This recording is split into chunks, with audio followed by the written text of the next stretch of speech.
te sientas intimidada.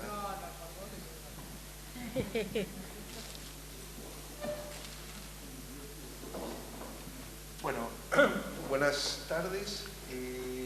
Otra jornada más del Club de Traductores Literarios de Buenos Aires. Bienvenidos. Los avisos de costumbre. La próxima reunión es el 14 de noviembre. El 14 de noviembre vamos a tener acá a Selma Ancira, la traductora mexicana, que el año pasado estuvo en la Biblioteca Nacional en un homenaje que se hizo a Tolstoy. Este año va a estar por un homenaje que se hace a Marina Svetaeva. Va a haber una serie de reuniones en la Biblioteca Nacional, si no me equivoco, el 15, 16 y 17 de noviembre. Esto lo organiza Sofía González Bonorino, pero antes, el día lunes 14 a las 7 de la tarde, Selma va a estar acá. Selma va a hablar justamente de Marina Svetaeva y la música, pero me parece que es interesante su presencia, no solamente por sus traducciones del ruso, sino porque ella también es una gran traductora del griego contemporáneo. Está publicando en estos días la edición completa de Seferis para Galaxia Gutenberg, que la tradujo junto con Francisco Segovia, también mexicano, también traductor. Están todos invitados. Y están muy especialmente invitados a la última reunión del año, que es el 21 de noviembre, donde no tenemos un invitado especial. La idea es que venga la mayor cantidad de gente posible. Vamos a hablar un poquito de lo que se ha hecho en el club, lo que ustedes como asistentes piensan que se debería hacer y cambiar un poco de opiniones a propósito de cuáles serían los pasos a seguir para el año que viene. Ya llevamos 3 años haciendo estas reuniones y la idea es que las reuniones se enriquezcan con las ideas que los asistentes puedan aportar.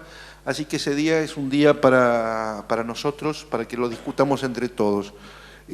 ¿La joven que acaba de entrar se quiere sentar o va a estar parada en 10 minutos? Es nuestra anfitriona, Mercedes Álvarez, la estoy avergonzando públicamente. Bueno, anunciado todo eso, entonces lo que les digo siempre en todas las reuniones, nosotros vamos a hablar, en principio está planteado como una especie de entrevista lo de hoy, no va a haber un discurso como solemos hacer, pero al cabo de un momento yo voy a abrir el juego como para que en todo caso ustedes pregunten y se dirijan directamente a Juana con lo que quieran manifestar, pero esperen a recibir el micrófono, porque si no hay una parte que no se graba y como esto lo ve mucha gente, no solamente en Argentina, sino también en otras partes del mundo, y no es chiste, hay una parte que se pierde. Ya recibimos felicitaciones por nuestro desempeño de parte de Cristina, pero probablemente si ustedes no hablan, ahora que está en la Resistencia, se va a enojar Elisa. Bueno, dicho lo cual, vamos a nuestra invitada de hoy.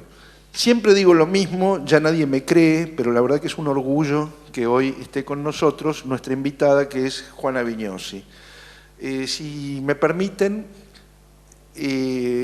voy a decir, sin ningún temor a que parezca exagerado, que Juana es realmente la mejor poeta argentina, y no solamente la mejor poeta argentina de esta época, sino de muchas otras épocas también.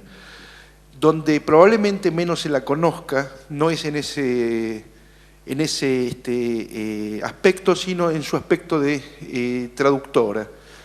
Juana, acá como la ven, tradujo más de 400 títulos a lo largo de buena parte de su vida, y muchos de los libros que no solamente se han leído acá, sino en otros países de la lengua castellana, llevan justamente su firma.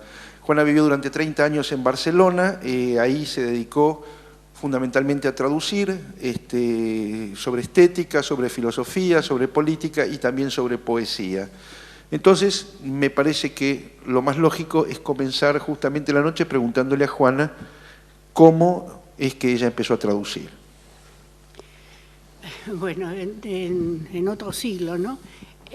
Yo trabajé un tiempo de negra, de grandes, algunos de los que fui negra siguen traduciendo, Y en el año 67, Eduardo Stillman, que hace muy poco murió, que yo tengo un recuerdo muy bueno de él, me ofreció traducir Ubú Cornudo como primer libro que yo iba a firmar, con lo cual me produjo un horror, porque, es decir, empezar con ese libro, con la mítica. Entonces yo hice algo que espero seguir haciendo toda mi vida.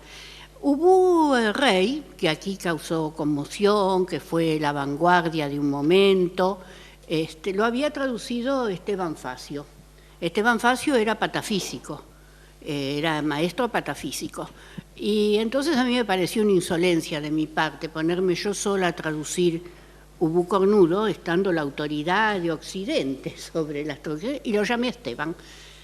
Y Esteban aceptó, y trabajábamos juntos en casa, que se convirtió casi en una acción patafísica esa traducción, tardamos muchísimo tiempo.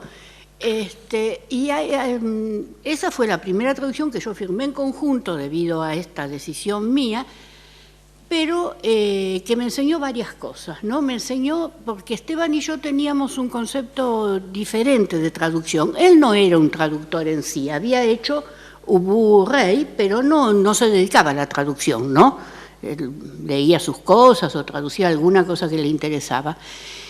Ahí me di cuenta que lo único que, y eso lo apliqué toda mi carrera, que lo único que yo consideraba que podía ser una garantía para el traductor era lo que estaba escrito, atenerse a la letra del autor. Porque en un momento Esteban y yo tuvimos duda con el acápite de Ubú Cornudo, que es una joya de patafísica, el acápite. Entonces Esteban dice, consultemos.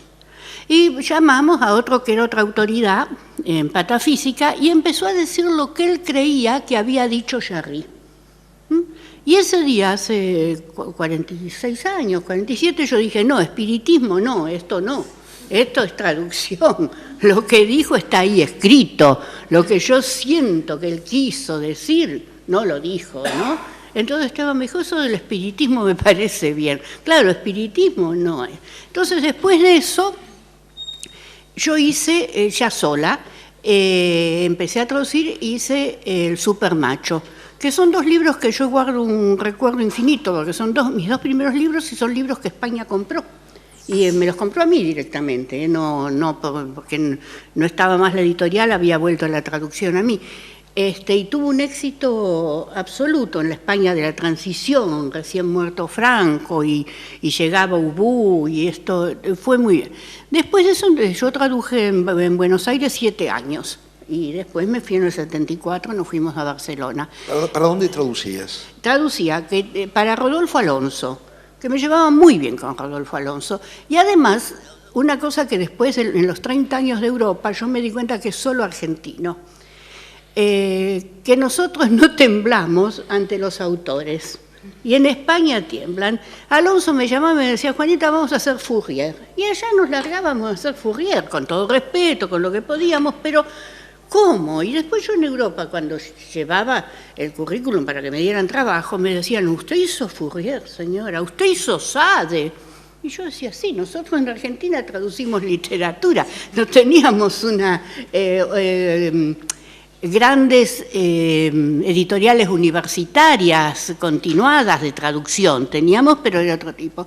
Después traduje una cosa que a mí me hizo mucho bien, pero ahí también aprendí otra cosa, que un traductor necesita un responsable de la traducción inteligente y que sepa, y eso lo ayuda, que es lo que se está perdiendo ahora. Ahora el traductor está solo, se ha borrado el corrector de estilo, se ha borrado todo ese equipo que hace a la traducción. Entonces el traductor lleva toda la gloria, casi siempre lleva todas las bofetadas, no lleva toda la gloria, porque no hay a quien preguntarle, a quien decirle cómo dejó pasar eso.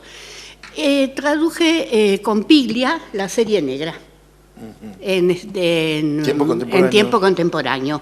Yo hacía Giovanni, que era además una novedad muy grande en Buenos Aires, un policial francés, el policial francés. Y Giovanni además tenía él es el del Último Suspiro, de un tal La Roca, estamos hablando de títulos así emblemáticos.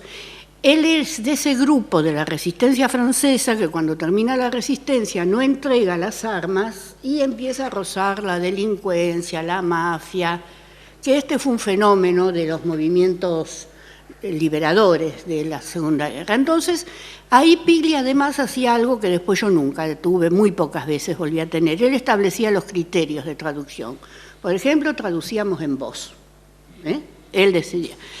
Yo era bastante joven, tenía 30 años, así, y entonces yo no me chocaba tanto, pero los grandes traductores, como Estela Canto, que era traductora de él, le costaba un horror traducir en voz, es decir, los argentinos no traducíamos en voz y no traducimos normalmente en voz, ¿no?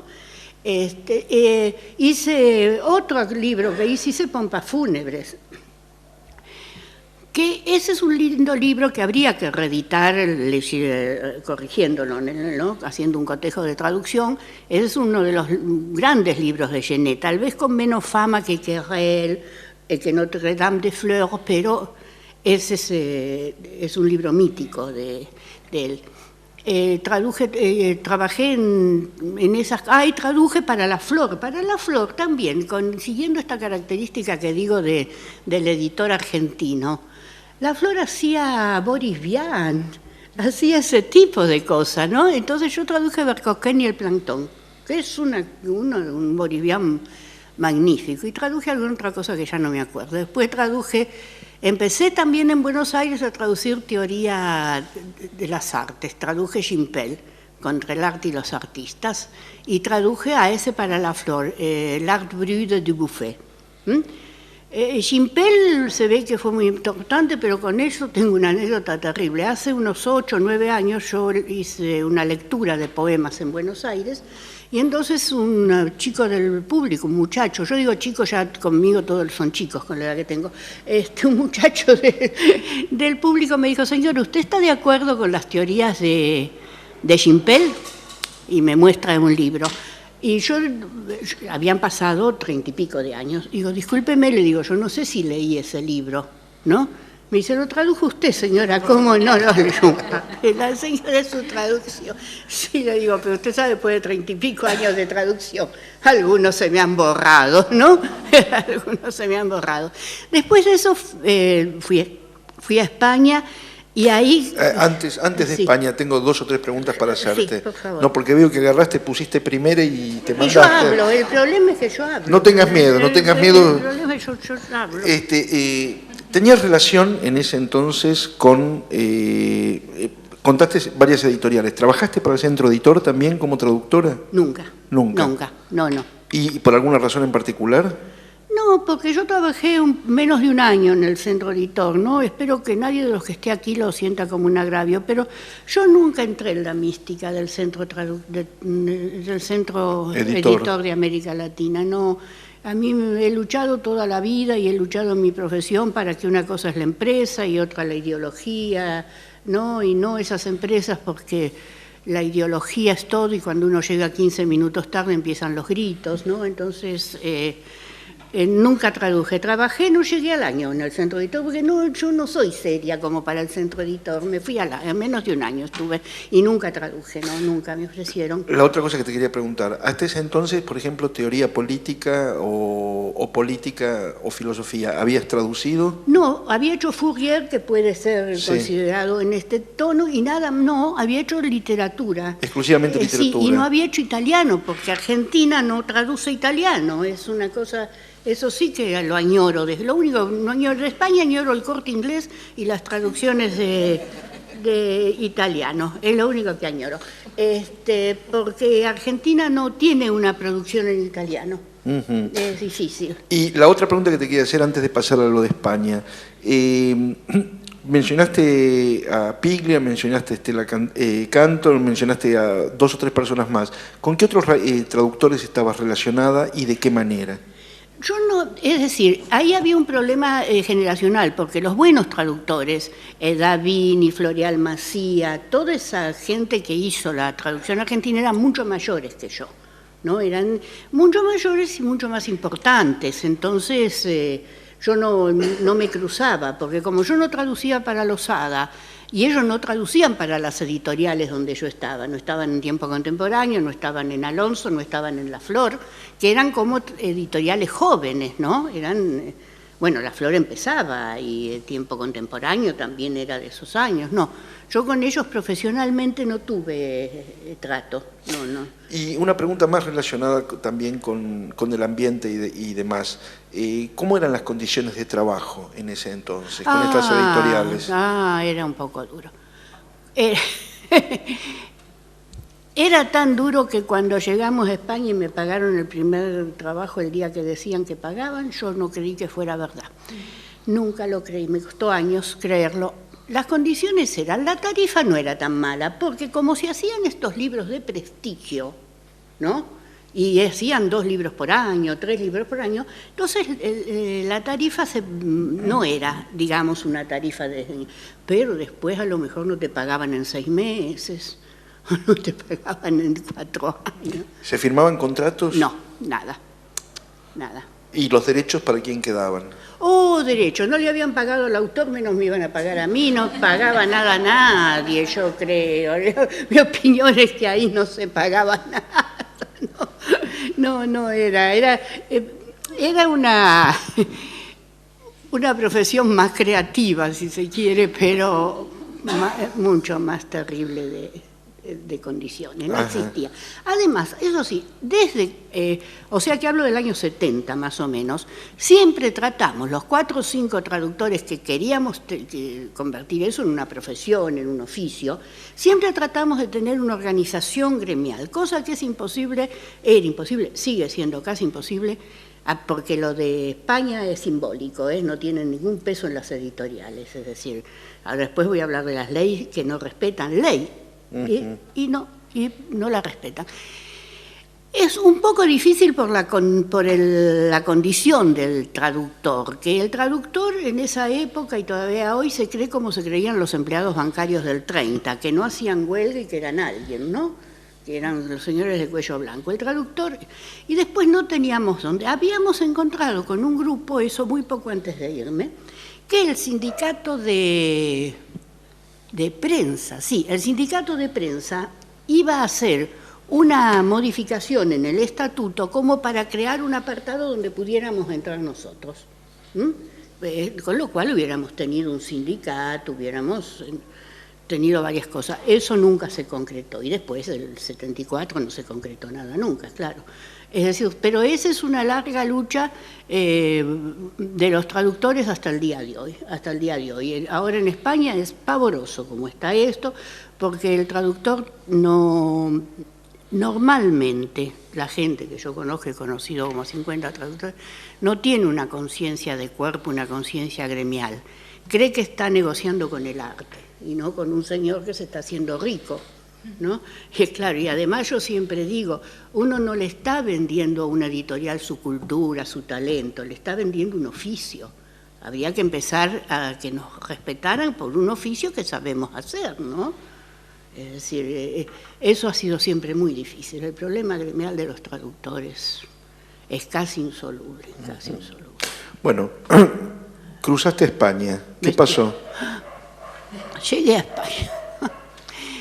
España. Entonces tuvimos suerte. Estuvimos un mes en Madrid, así. Cuando vos decís estuvimos, te estás refiriendo a vos y a tu marido, que también es traductor. Es corrector de estilo, básicamente. No, si yo mi vida ha sido una perversión, yo estoy casada con un corrector de estilo, eso es... No, eso es una virtud, eso me lo van a reconocer en otra vida. Duro. Él traduce de arte, es especialista en traducción de arte, pero básicamente es corrector de estilo, como muchos en España, porque el corrector de estilo ganaba más que el traductor, además. Es decir, mucha gente que podía traducir hacía estilo porque tenía mejores condiciones, ¿no es cierto? Nosotros estuvimos un mes en Madrid, estaba vivo Franco, hasta que yo había ido con una cartita, disculpen, no hablo para allá, los estoy dejando de lado, con una carta del siglo XXI, una carta de Adicó, de Pancho Adicó para el siglo XXI. Y ahí empecé a ver un poco la practicidad española. Yo fui a ver, a los muchachos eran muy jóvenes y salían de la cárcel. acababan de salir de la cárcel del siglo XXI, después de varios años. Me dijeron, ¿tienen chicos? No. Bueno, esta noche se toman el tren a Barcelona. Acá no se queden porque no va a haber trabajo. Y a la noche nos tomamos el tren a Barcelona. Y de Barcelona llevábamos, porque habíamos hecho trabajo aquí, una carta para Grijalbo. Llegamos, lo llamamos a Grijalbo, lo vimos esa noche y al día siguiente me dio un trabajo a mí, un trabajo a mi marido. Yo empecé a traducir y mi marido a corregir en el hotel. Estábamos en el hotel, no teníamos casa, todavía había que buscar casa. Es difícil buscar casa en una ciudad que no se conoce, es muy difícil. Y entonces yo empecé a traducir en Grijalbo, donde estuve casi 10 años, casi en exclusiva, porque eso es lo que tenía, y hasta el día que me vine así. Una es traductora de una editorial, de un idioma, y, por ejemplo, yo era traductora de francés, los últimos 10 años me acorralaron en el italiano, porque siempre hay una persona que sabe dignamente francés. Pero en un país lleno de argentinos, todos saben italiano y nadie lo sabe. Es verdad, no encuentran un traductor de italiano, porque tener un rum de la abuela no es saber italiano, no es. Es un poco difícil. Entonces, primero me empezaron a dar las correcciones de esas traducciones y yo las escribía de nuevo. Hasta que el editor me llamó y me dijo, no, las haces vos, que va a estar dándole a este para hacerlos de nuevo. Y los últimos 10 años hice prácticamente italiano, casi no toqué el francés. Porque ya le digo, francés siempre hay alguien más preparado, porque es un idioma que se estudia estructurado, que es un idioma estructurado como el castellano. El italiano es un idioma impreciso, un idioma tramposo, un idioma muy lábil, ¿Perdón, estás escribiendo el idioma o a los italianos? No, los italianos, me equivoqué, el idioma me estoy refiriendo. También, bueno, también deben tener alguna característica. El francés es un idioma tranquilizador para un traductor, el italiano no. El italiano uno no sabe con qué se va a encontrar, ¿no? Entonces yo empecé a traducir. En ese momento Grijalbo, que hacía poco había vuelto de México exiliado, y por lo tanto él tenía una sensibilidad para la gente que dejaba su país. Él tenía cierta... Eso no le impidió dejarnos en la calle hasta que no tuvimos los papeles en regla, porque eso nos quedamos ahí unos meses. Pero enseguida nos volvió a tomar, cuando se arregló eso. Hacía los bestsellers franceses. En esa época se usaba el bestseller francés, que no tiene nada que ver con el bestseller yankee, donde se gana dinero y todo. En el francés nunca había derecho, porque nunca vendían lo suficiente como para empezar a cobrar derechos. Y hice cosas divertidas ahí. Hice La burguesa de Cécile Saint-Laurent. Hice eso durante mucho tiempo. Y después empecé a traducir en Crítica, que era la editorial universitaria de Ariel. Acá hay lugar, adelante. Y empecé, y ahí... Perdón, acá sí. También tenés lugar, ¿eh? Sí. Y yo ahí me di cuenta, a mí no me gusta traducir literatura, a mí no me gusta traducir literatura. He hecho Marguerite Duras, he hecho, por favor, Lo mejor de Jerusalén, he hecho Elena Soprano, todo esto, pero lo he hecho cuando no tenía trabajo. Cuando las cosas se ponían mal, hacía Marguerite Duras. Trabajaba un mes y ganaba unos centavos. Entonces empecé a traducir después en el 80 y el 82 en Ariel. Ahí estuve como 15 años y ahí me especialicé porque tenía una estructura estupenda. Y es lo que yo añoro en Buenos Aires. Esa estructura de traductor con un jefe de traducción que entiende lo de la traducción, que sabe, que puede leer esto, un corrector de estilo, un corrector de primeras, ¿no? Donde siempre, y esto es un problema de este oficio, donde la gente se cree lo que no es, ¿no? En los dos oficios míos la gente se cree lo que no es, la poesía, hay una tendencia en los dos. Yo tuve un corrector de estilo que era mi corrector y yo su traductora, nos contrataban juntos durante 10, 12 años. Si no, el problema de este oficio es que si la editorial no sabe mantener la estructura, hay un solapamiento absoluto. Está el corrector de estilo que hace corrección de estilo, que no quiere probar que el traductor es idiota. Y está el corrector de galeradas que hace las galeradas y no quiere probar que el de estilo es un estúpido, ¿no? Porque esta es la cadena que se va produciendo. Hay un solapamiento Yo no sé por qué, siempre se considera el eslabón del traductor el eslabón de prestigio. Yo no lo entendí nunca, después de 400 libros, no sé por qué de prestigio, pero es lo de prestigio. A medida, en principio con la computación, cuando yo traduje el primer libro en computadora en el 91, porque ya no aceptaban en papel, ya, ¿no? Pero claro, traducí en computación en Ariel. Ariel tenía un departamento de ingenieros en computación.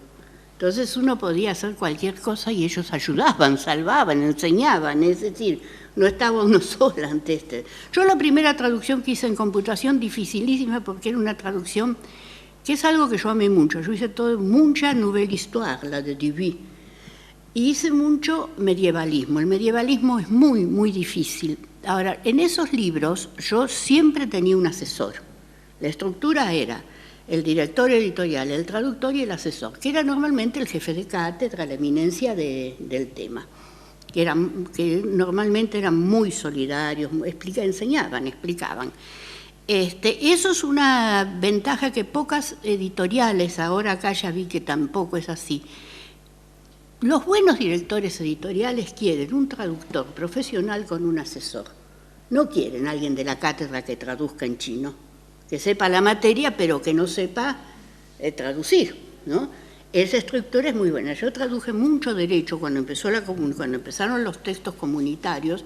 Yo hice todos los por eso la facultad, a veces aparece alguien y me dice, yo estudié con tus libros. Ahora, antes me decían estoy estudiando, ahora ya han estudiado con mis libros, ya, claro, ya han pasado las décadas.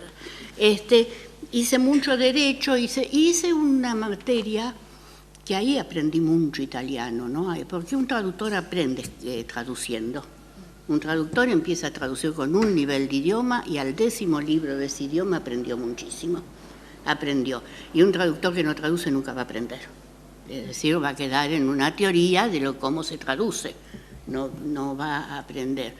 Hice mucho filosofía del derecho, que es un disparate, porque el derecho es una convención. Yo cuando aprendí eso, después traducía los libros de derecho con los profesores de asesor, pero el derecho es una convención y la filosofía es más una evanescencia.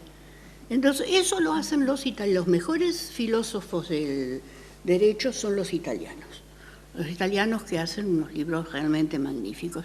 Pero traduje muchísimo eso y el derecho, digo, es una convención porque el primer libro de derecho que yo hice, que tenía un asesor excelente porque era la primera mujer que había sido mujer del año, la primera abogada en derecho comunitario de España, la primera mujer que había estudiado en Brujas. Entonces, yo llego a una frase, busco en todos los diccionarios las conjugaciones y dice matrimonio, habiente, habiente, matrimonio. Entonces voy y le digo, yo llego hasta acá, a este disparate llego. No, me dice, no es un disparate, es una fórmula clave en los divorcios. Y bueno, y cosas así, el matrimonio habiente, habiente, matrimonio, yo no me lo olvidé nunca, ¿no? Porque el derecho hay que aprender el lenguaje y después se puede hacer. ¿Dirías que fue una inspiración en tu vida eso? El habiente matrimonio, sí. Y dije, hay que mantener ya que habiente matrimonio. Qué barbaridad, pero esas convenciones son espantosas. No, perdón, espera un segundito porque sin micrófono no podés hablar. Porque después no se escucha, yo escucho los... Perdón, ahí te da. No, para no salirnos del tema. ¿Cuál fue el filósofo del derecho que más le interesó y cuya traducción, cuyo producto usted considera más logrado? Pietro Rossi, el italiano, que es una figura muy importante en la comunidad, en la comisión jurídica de la comunidad económica, ¿cómo se llama? La Unión Europea. De la Unión Europea. Es decir, además hay un libro excelente que son las sentencias, las primeras sentencias comunitarias, cuando España todavía no está en la comunidad. Entonces, los primeros conflictos son que hay un francés que hace 100 botellas de vino y dice que le roba eso a un italiano que hace 150, ¿no? Esos eran los... Y ahí entraban todos estos juristas que después constituyeron como el cuerpo teórico de de la filosofía del derecho comunitario, digamos. Y las sentencias eran obras de arte, porque, claro, no había jurisprudencia, ellos estaban fundando la jurisprudencia. Los conflictos eran de este tipo, o una persona se había casado con un italiano, una francesa, y el italiano le había robado el hijo, se armaba un juicio en La Haya, claro, pero ellos no tenían, fue muy creativo eso, esa etapa de mi vida fue muy, muy linda, y después ya hice más politología, ¿no? Hice más, me acuerdo siempre que de un libro de Fan Paris, que es de Lovaina, lo miro a él por lo de Lovaina, que es un libro de Fan Paris, que es un profesor de Lovaina, y que lo escribió en flamenco, y tradujeron inmediatamente al francés porque ¿quién va a leer flamenco? Y se llama ¿Qué es una sociedad justa? Es un libro que habría que enseñarlo en la escuela secundaria. Esos libros fueron muy importantes en mi vida. Hice mucho arte, mucha teoría del arte, mucha historia del arte. La historia del arte es fácil. Antes de pasar a cuestiones un poquito más técnicas, me habías comentado que también tradujiste para Tusquets. Qué experiencia. Ellos no me soportaban, yo no lo soportaba. Ahí se resume todo. Yo empecé en un momento en Tusquets, en un momento de miseria, que no tenía mis libros normales, y acepté un Marguerite Duras. Partir dice, o partir digo, ni me acuerdo cómo se llama. Partir dice. Bueno, entonces esas editoriales, que no voy a nombrar otra famosa, son esas editoriales donde el dueño es un creador, ¿no? Y donde si hay que discutir algo se hace una cena y nos juntamos todos a discutir eso. Uno a la noche, el traductor lo que quiere es ver televisión y salir a pasear, sentarse a la noche con el editor a comentar. Bueno, entonces hice Marguerite Duras. Ahí más o menos fuimos bien. Y después me cayó algo que me ha dado una fama eterna, porque todavía lo veo en internet. El otro día Vilamata se escribió sobre ese libro, pero yo guardo un recuerdo espantoso, que es Los hermosos años del castigo de Fleur Jaeggy. Que es un libro perfectamente escrito. Se dice que su comienzo integra esos comienzos emblemáticos como los de Walsh, como los de Berenice, ¿no? Esas frases de comienzo que se consideran después emblemáticas. Pero el libro era dificilísimo. Fleur Jaeggy es suiza, vive en Milán. Pero ella reúne una condición que después encontré en Lapierre, que es lo peor que le puede pasar a un traductor. Un traductor tiene un castigo si el autor que traduce cree saber castellano. Ahí entramos en un desastre. Pero eso es un desastre más o menos. El gran desastre es cuando la pareja de ese autor sabe castellano. Ahí está el gran desastre. Entonces, la amiga íntima de Fleur Jaeggy, que yo no sé si no era la chica que limpiaba la casa, era española. Y decía que la palabra pesadumbre no existía en castellano. No, eso fue. Bueno, a trancas y barrancas salimos adelante con Fleur Jaeggy. Después hice un libro de La construcción de Europa, que es un libro bien. Y después es donde terminó mi carrera, y por suerte, porque teníamos que terminar ese desentendimiento de alma que teníamos, esa cosa de que no nos podíamos tolerar.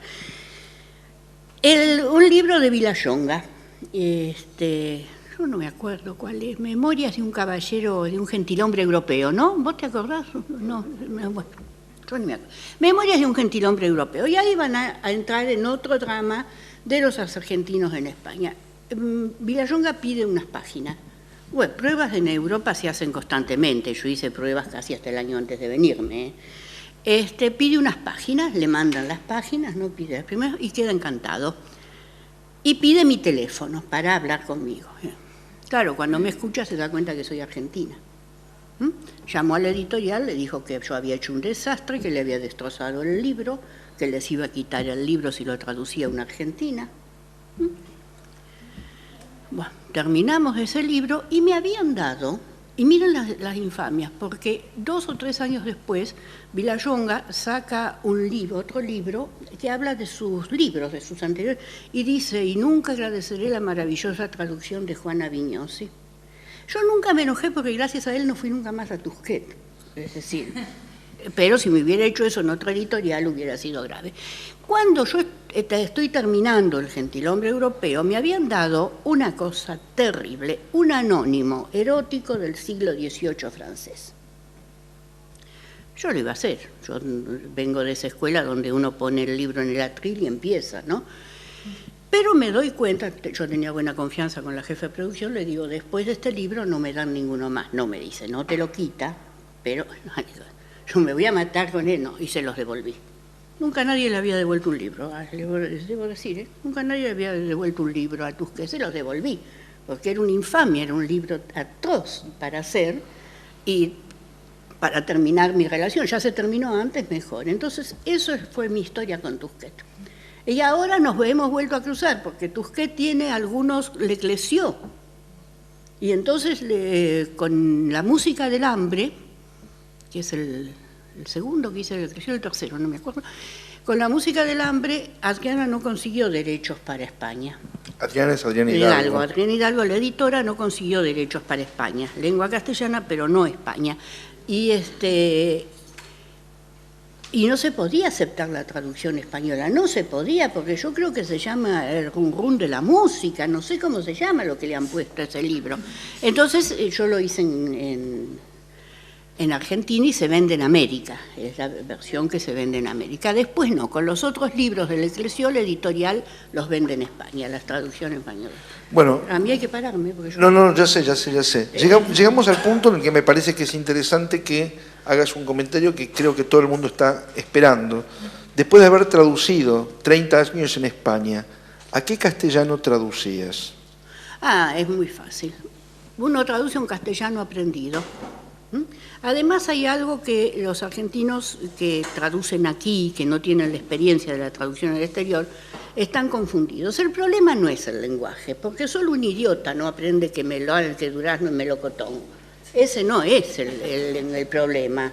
El problema es lo que ellos, que tienen un oído que no sé... Bueno, sacan ese oído, sobre todo los castizos, no los catalanes, que vienen de pueblos donde todavía hoy el sí campeador toma sol en la plaza. Entonces tienen un castellano. Ellos lo que cuestionan de nosotros es la construcción. La prosodia. Ellos les suena que hay.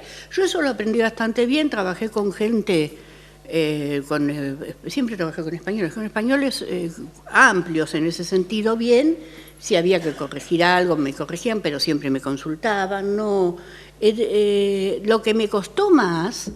Y me está costando, claro, por la diferencia de años, es aprender a traducir en Argentina. En Argentina yo de pronto pongo algo y digo, no es español, pregunto, ¿esto se decía en España o se dice acá? ¿No? Es decir, y tal vez...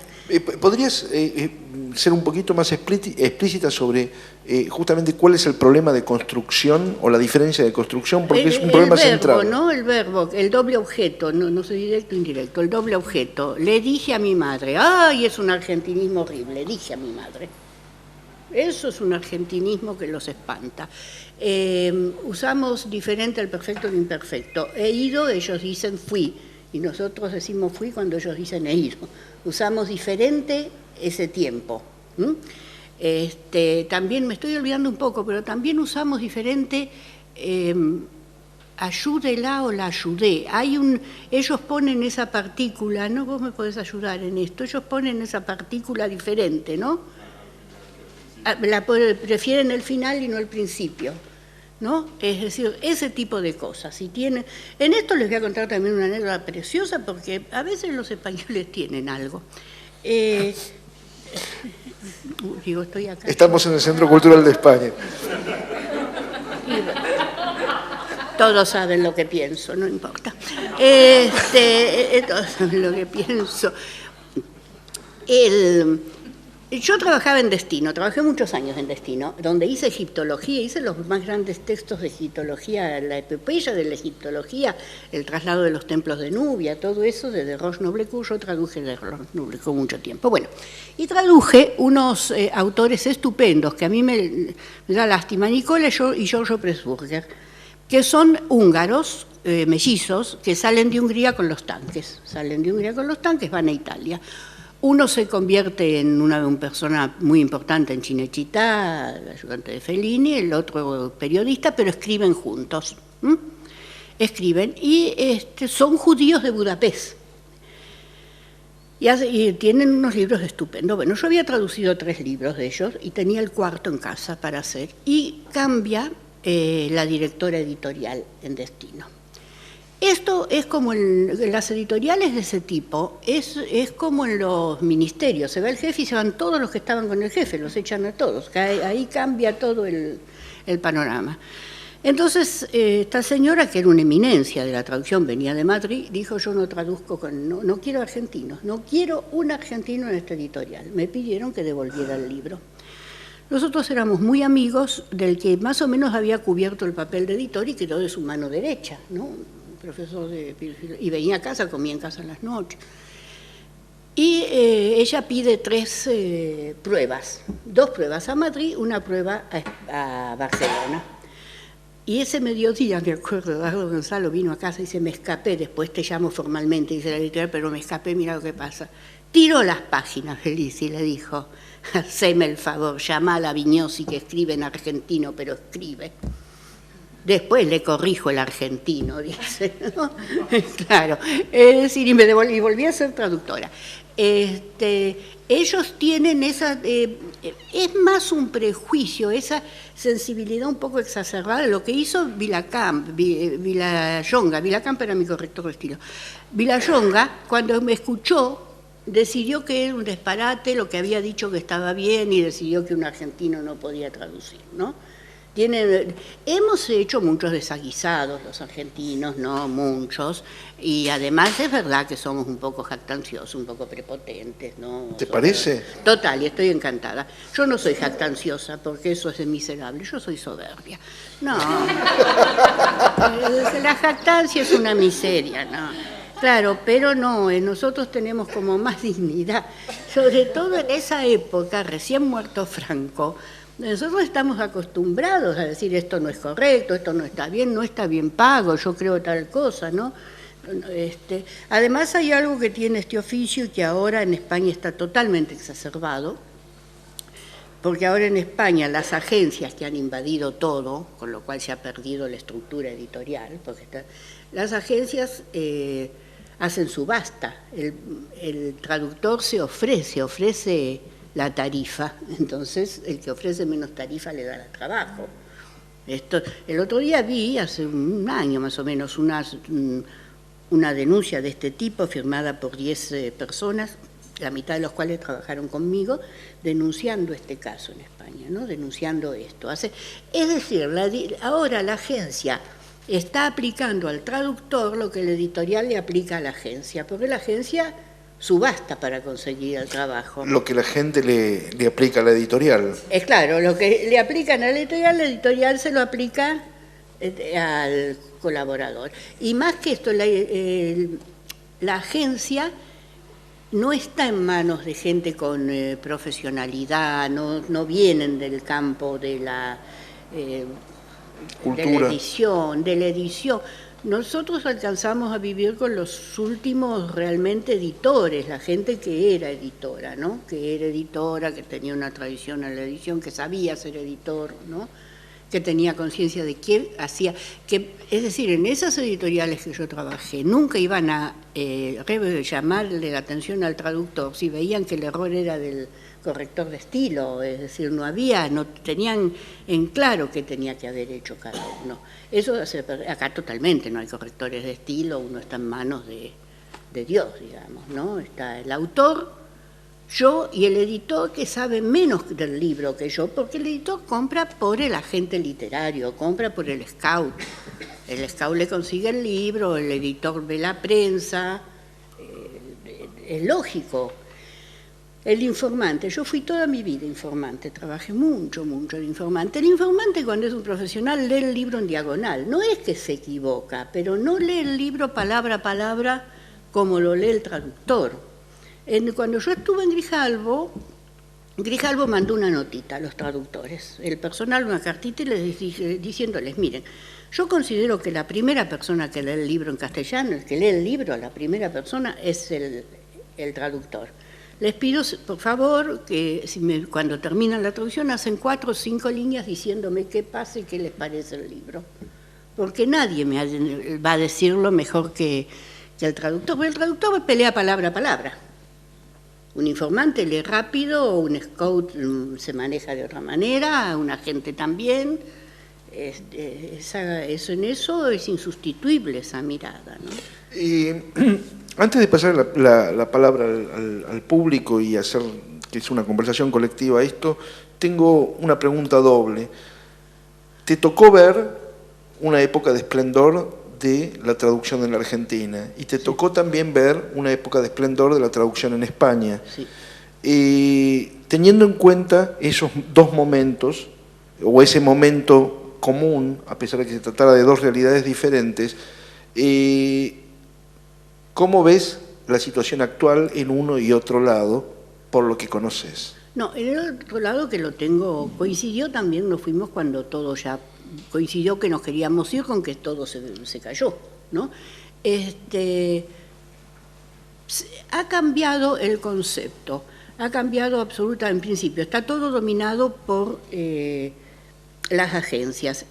Yo traduje un libro que no está firmado por mí, porque era la época que estaba prohibida y mis amigos me conseguían el libro y lo firmaban ellos, que se llama La edición sin editor, que es un libro magnífico de Schifrin, de André Schifrin, que es el hijo del creador de la Pléiade, que huyen, con él de 6 años, huyen de Francia de los nazis, ¿no?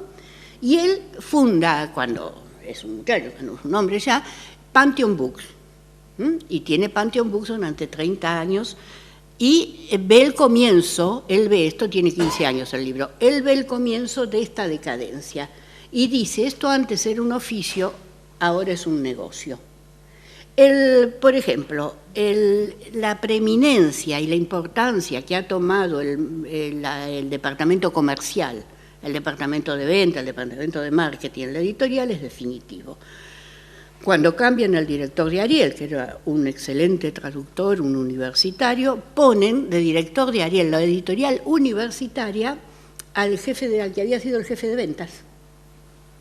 Y lo ponen al frente de esa editorial. Entonces él cambia, empieza a trabajar con público cautivo, ¿no? Empieza a trabajar, rinde, es decir, se ha bastardeado todo, Nosotros conocíamos una eminencia del mundo editorial, de esos hombres que estuvieron en la edición 60 años, que se murió hace poco, de 80 y pico, y que le había dicho a mi marido, antes esto eran artes gráficas y ahora son industrias gráficas, que es lo que dice Schifrin. Esto era un oficio, ahora es un negocio, ¿no? Perdóname, ¿qué es lo que decía José Luis Mangieri cuando decía que una editorial es una editorial y una empresa editorial es una empresa? Totalmente. Es eso, ese mundo es el que ha terminado. Incluso yo no sé si ahora hay apuestas como la de Tiempo Contemporáneo, como la de Stillman, que traducía a Alicia, que hizo una edición emblemática de Alicia, que empezaba traduciendo Jarry, es decir, no hay, esas apuestas no las veo tanto, ya no veo yo esas. Y además, es decir, los traductores se equivocan brutalmente si creen que esta simplificación de pasos en la edición los ayuda, no, los desprotege porque yo he tenido pésimos correctores de estilo que querían probar que la Argentina era idiota, pero eso pasa en todo el mundo. Pero el corrector de estilo es un aliado del traductor, el corrector de estilo, cuando no quiere ser el traductor, ¿no? Como el traductor es un gran profesional, es un gran aliado del autor cuando no quiere ser el autor. Es decir, Cuando el autor, en un libro muy grande, el autor se equivoca de personaje, que cuando escriben como Lapierre, que escribe, que uno va traduciendo a la vez que le escribe, yo traduje a Lapierre, uno puede decirle, discúlpeme, este personaje venía de esta manera, ¿no? Que es en lo que el cine hace el que sigue, que estén vestidos siempre igual en todas las secuencias. Eso, continuidad. La continuidad, eso es una alianza. Cuando uno no quiere ser el otro, y un gran corrector de galeradas es un apoyo para el estilo, es un apoyo para la traducción, ¿no? Este solapamiento no va a ayudar a nadie. Y no está ayudando. Se hace otro tipo de libros, se están reduciendo cierta literatura creativa a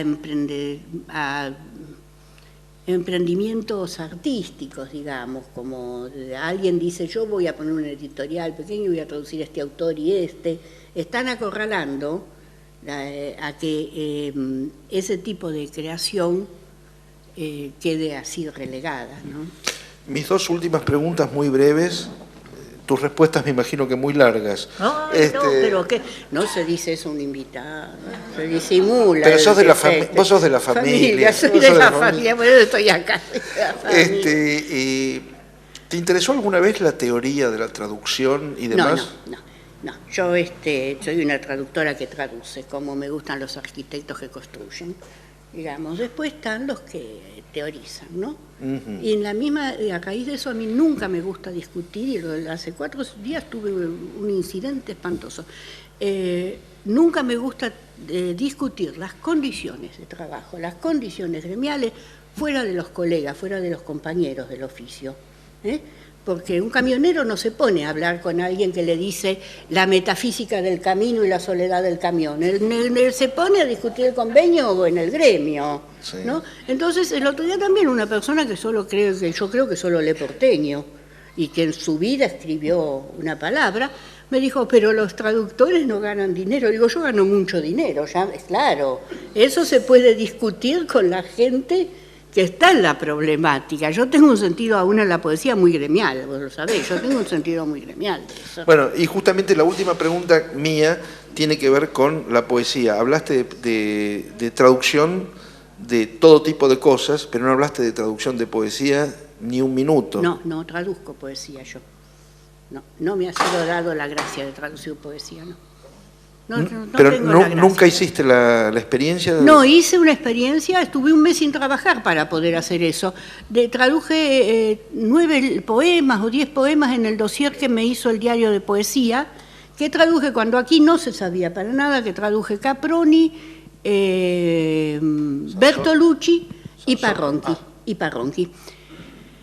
No, yo veo demasiados horrores en la traducción de poesía, sacando algunos que sigo, y sobre todo en la traducción de poesía italiana. Han destrozado a Bertolucci esos libros que andan por ahí, han convertido a Bertolucci en una elegía, Coyamontal en un modernista. Es una cosa espantosa esto. Es decir, la traducción de poesía exige más humildad que la otra traducción. La traducción de poesía es tratar de captar, y además se nota mucho más un mal traductor en poesía. Los traductores de poesía suelen trabajar en un sector, en un corte, ¿no? Bueno, poetas norteamericanas, italianos de la segunda mitad del siglo XX. Y cuando todos suenan igual es un pésimo traductor. Y eso en la poesía se nota. Aunque escriban como el 60, que teníamos mucho en común, pero todos escriben diferente. Entonces, cuando uno lee una traducción de poesía y todos suenan igual, eso no sirve. Yo sigo el blog en poesía italiana que me admira, porque como yo soy italiano y estudié tanto como el francés, y nunca lo llegué a dominar como el francés, porque el italiano es la tradición andando. Nuevamente hablas del idioma y no de los italianos. El idioma, pobres, no. Y estudié en Italia, estudié en Perugia. Leo las traducciones que hace Auricino de Italia, de los italianos, ¿no? Y hay un ejercicio que parece que los traductores no lo hacen mucho. Y si yo ahora que ya salí de las revoluciones en sentido, no hay ningún sentido metafórico. No pasás a la resistencia vos. No, salí de las revoluciones del Eclesio. Salí de ese libraco. Voy a comparar la traducción de Ángel Crespo, que a mí siempre me pareció buenísima, de la Divina Comedia, con la de Aulichino. No para encontrar defectos, sino para una cosa que alguien que es traductor realmente y todavía le gusta la traducción, que es ver cómo solucionó cada uno las cosas. Eso es una lección magnífica, ver cómo solucionó, los dos son poetas, los dos hicieron la Divina Comedia, cómo cada uno se enfrentó y solucionó el problema. Eso es un ejercicio muy lindo para hacer, ese es un ejercicio que la traducción todavía me produce gracia en eso. ¿Estás al tanto de que en este momento hay toda una gran polémica, que acá en el club la tuvimos en más de una oportunidad, a propósito de los que propugnan la traducción rimada, si el original es rimado o siguiendo formas fijas, y los que están a favor de traducir, básicamente ocupándose en el sentido y a su vez buscar una traducción rítmica, pero no necesariamente rimada y demás? ¿Qué opinión te merece eso? Yo creo profundamente en la segunda opción, con el original, con el idioma enfrente, la traducción en espejo con el idioma original. Eso es lo que hay que hacer. Porque hay una traducción famosísima rimada de Nydia Lamarque de Baudelaire. Sí. Yo la leía de chica y era una señorita avanzada cuando me di cuenta que ese Baudelaire no era Baudelaire. Cuando supe leer bien francés, me di cuenta que el Baudelaire de Nydia Lamarque, porque está hecha en rimada, es terrible. No, yo creo que realmente hay que traducir así, con un ritmo, con la cadencia del poeta y con el original, publicar con el original. Yo creo en ese tipo de traducción. Las preguntas o los comentarios que quieran hacer. Esperen a recibir el micrófono, eso sí.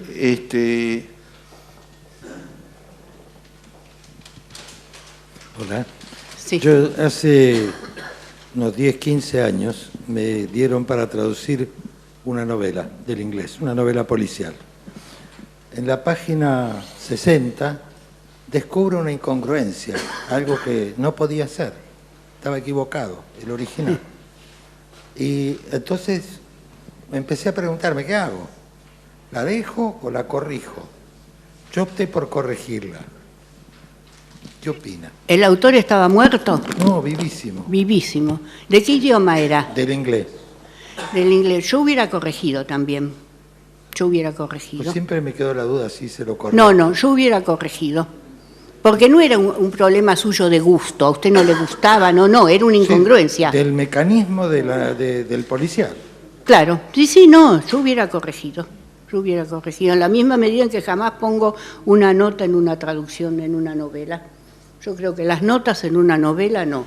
Y en los ensayos hay que tener mucho cuidado, porque esas notas que dicen Napoleón, emperador francés que nació, no, eso es una agresión.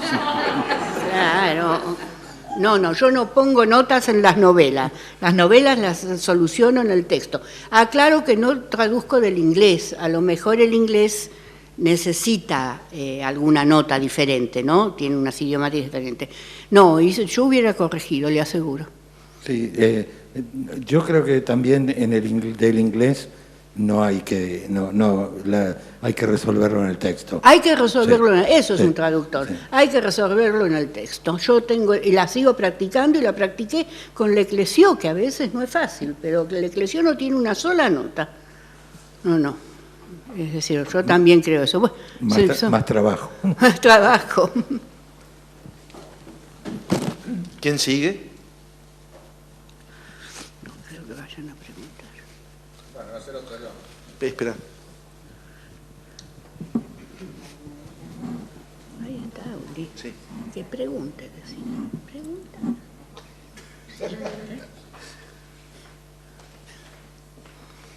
¿Cuál considera su mejor traducción? O sea, si usted quisiera que yo aprecie realmente su calidad como traductora, ¿qué libro de los que tradujo me aconsejaría prestar atención? Mire, hay libros que parecen mínimos y que son los grandes. Por ejemplo, El amor molesto de Elena Ferrante.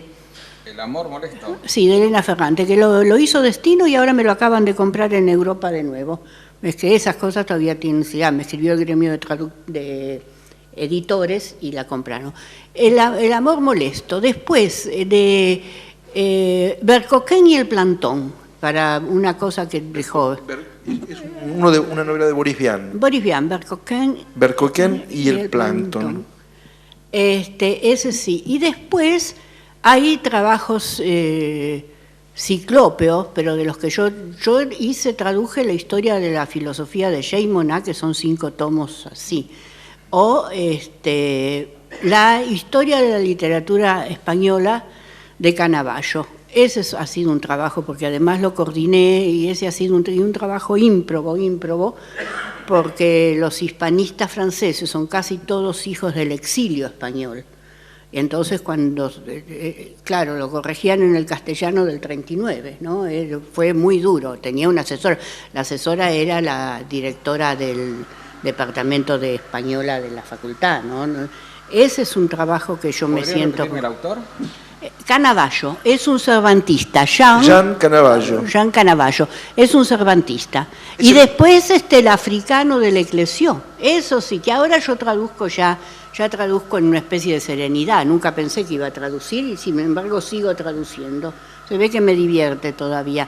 El africano del Eclesión es... no, las otras del Eclesión son más difíciles, son más duros, pero el africano es una joya, es realmente una joya, ¿no? Realmente eso. ¿Y traducciones ajenas que usted haya admirado? Tengo que pensar un poco. No, yo he querido a mucha gente. A mí me gustaban las traducciones de Pavese de Davini. A mí me gustaban. Porque... son las que publicaba Juan Goyanarte. Goyanarte las publicaba, sí. No Losada, Goyanarte. El diablo en las colinas. Sí, allá en tu aldea, que los geniales españoles, por favor, cuando quieren destrozar las cosas, a veces se dan cuenta y tienen que volver a vender la Argentina. Allá en tu aldea, en España se llamaba En tu país. Allá en tu país. Era tan genial el traductor que Paese lo tradujo por país. Es decir, no. Es lo que pasó con el Ulises argentino, que no es argentino finalmente, porque Salas Subirats es un catalán, el traductor argentino. Bueno, ellos denostaron esto y lo tradujo Valverde. Hicieron los suplementos literarios, al fin se puede leer el Ulises. Al fin se puede leer. A los 6 meses lo habían retirado de la venta, el de Valverde, y volvimos a Salas Subirats. Que además de Salas Subirats, no es el cacique Cachafelcú, es decir, claro, es un español. No sabe. Las de Pavese me gustaban, me gustaban muchísimo me gustan, las sigo leyendo. Las de poesía de Fabril, Galtier, Armani hizo bien Bertolucci. No, hizo bien Quasimodo, no Bertolucci, Quasimodo. Armani, esas traducciones de la colección Fabril de poesía son buenas. Bueno, está la de Lisandro Galtier de Milos. Lisandro Galtier de Milos, ¿quién hizo Esrapaun ahí? Esrapaun la hizo, ¿cómo se llama? No es Vázquez, perdón, Viola Soto, Carlos Viola Soto. Son buenas, esa colección era... Y esa la dirigía Aldo Pelé.